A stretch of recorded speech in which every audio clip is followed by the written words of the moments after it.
xaqiiqatan inaad si adag u shaqayso oo keliya marnaba kaama dhigayso inaad noqoto qof lacag kasbado oo maalqabeen ah. waxaad ii sheegtay sanadkii inaad dhigi jirtay lacag $4,000 ah, halka qarashka ku soo gala sanadka oo dhan uu ahaa ilaa iyo $6,000. dabcan waxaan aaminsanahay kasbashada lacag aad u fara badan iyo hantida inay tahay waxyaabaha ugu sahlan ee la samayn karo, waana waxaan si fiican u bartay oo aad u fahmay runtii.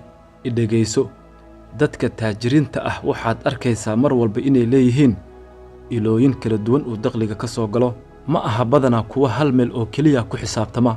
runtii aniga markaygii hore waxaan ahaa mid ka shaqayn jiray howlaha nadaafadda, waxaan ahaa mid tirtiri jiray xafiisyada iyo waddooyinka magaalada, waxaana aaminsanaa u shaqaynta si adag inay tahay waddada keliya ee lacag lagu samaysan karo.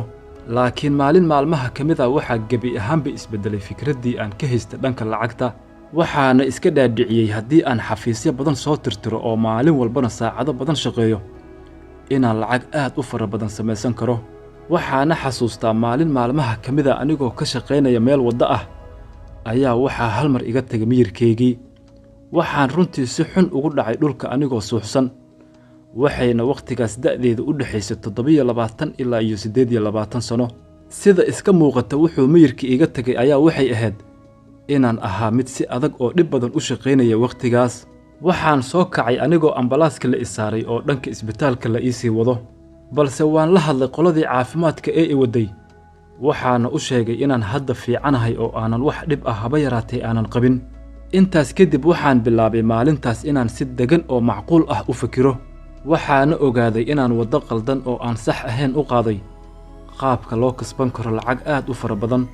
ma waxaad ula jeedaa in si adag oo saacado badan la shaqeeyo uusan xalku ku jirin? maya. tusaale Napoleon Hill buuggiisa caanka ah wuxuu ku yidhi, u fakir si aad u noqoto mid taajir ah, balse haddaad noqoto dadka ay ka dhaadhacsan tahay in si adag loo shaqeeyo ay ka dhigayso mid maalqabeen ah, runtii arrinkaas marnaba ma aha mid sax ah. sababtoo ah hodantinimadu weligeed kuma timaaddo in si adag loo shaqeeyo oo keliya, balse si aad u noqoto qof sameeya lacag iyo hantiba waxaad u baahan tahay inaad raacdo xeerar gaar ah oo kugu caawin kara halka aad u baahan tahay inaad gaarto. runtii waxaad arkaysaa dadka qaar oo sanooyin fara badan oo noloshooda shaqaynaya, iyagoona rajaynaya maalinba maalinta ay ka dambayso, bilba bishii ay ka dambayso, sanadba sanadka uu ka dambeeyo, si ay u gaaraan mar uun inay xaqiijiyaan hanti iyo maal. mana yaqaanaan runtii waddooyinka iyo xeeladaha gaarka ah ee lacagta si fudud loogu kasbado. dabcan haddii aad u sii fiirsatana waxaad arki doontaa inay ka siman yihiin dhammaan caqabadaha hor yaala. waa kuwo had iyo goor jecel inay ku nagaadaan hal meel oo keliya, waana sababtaas waxay intaas oo sannadood u shaqaynayaan iyagoonan haddana weli aanan dhaafin meeshoodii. waa iyagoo gebi ahaanba aanan fahamsanayn xeeladaha lagu sameeyo lacagta iyo hantida. go'aanka keliya ay qaateen ayaana ah u shaqay si adag si aad u samayso lacago fara badan. dabcan si aanan shaki ku jirin waxaan dhihi karnaa waa aqoon daro iyo xeelad la'aan ka haysata qaabka ugu wanaagsan ay ku samayn karaan lacagta, waxaana qasab ku ah runtii inay fahmaan inaysan qaabkaas oo kale marnaba aysan ku noolaanin.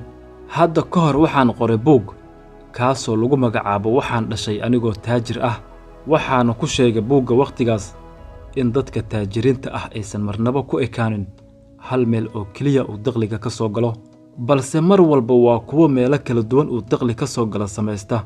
runtii waxaa jira xaalad loo yaqaano baradayn waa koox caadooyin ah oo ku dhex qarsoon caqliga baadinka ee qofka, kaasoona xakameeya ficiladu qofku mar kasta uu sameeyo, isagoona islamarkiiba wax ku qorsheeya caqliga baadinka ee qofka.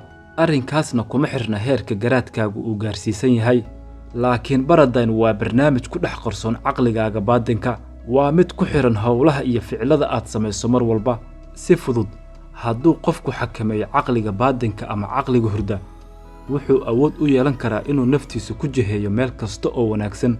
tusaale, ma og tahay erayada afkeena ka soo baxa inay yihiin kuwa dhisa nolosheenna ama dumin kara? haddii ay nafteedu mar kasta ii sheegayso inaanan waxba qaban karin, taas waxay dhisaysaa inaan yeesho caadooyin yaryar oo isku tegay oo hadhow nolosheeda hor istaagi kara. laakiin haddii uu qofku taas beddelkeeda uu u dhaqmo, wuxuu doortay waddada horumarka iyo guusha. waan ka helay hadda ma waxaad ka wadaa haddii ay dadku dhisaan caadooyin wanaagsan oo positive ah way gaari karaan halkay rabaan inay gaaraan.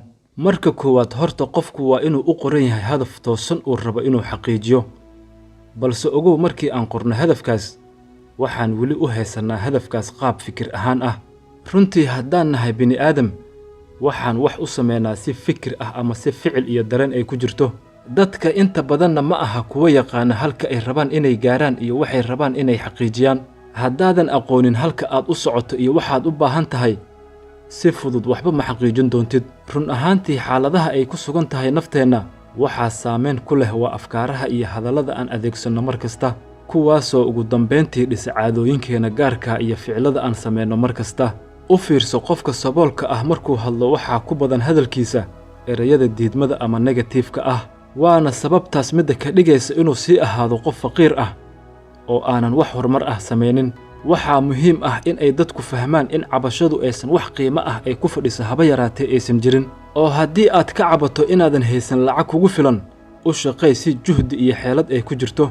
lacagtu ma aha shay qiimo iyo faa'iido gaar ah xambaarsan, balse lacagtu waxay qiimo leedahay markii wax lagu maalgashto.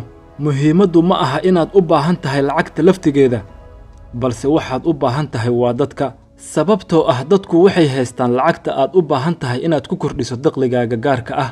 haddii aadan beddelin caqliyadda aad ku socoto marnaba lacagtu iyaduna kuuma imaan doonto.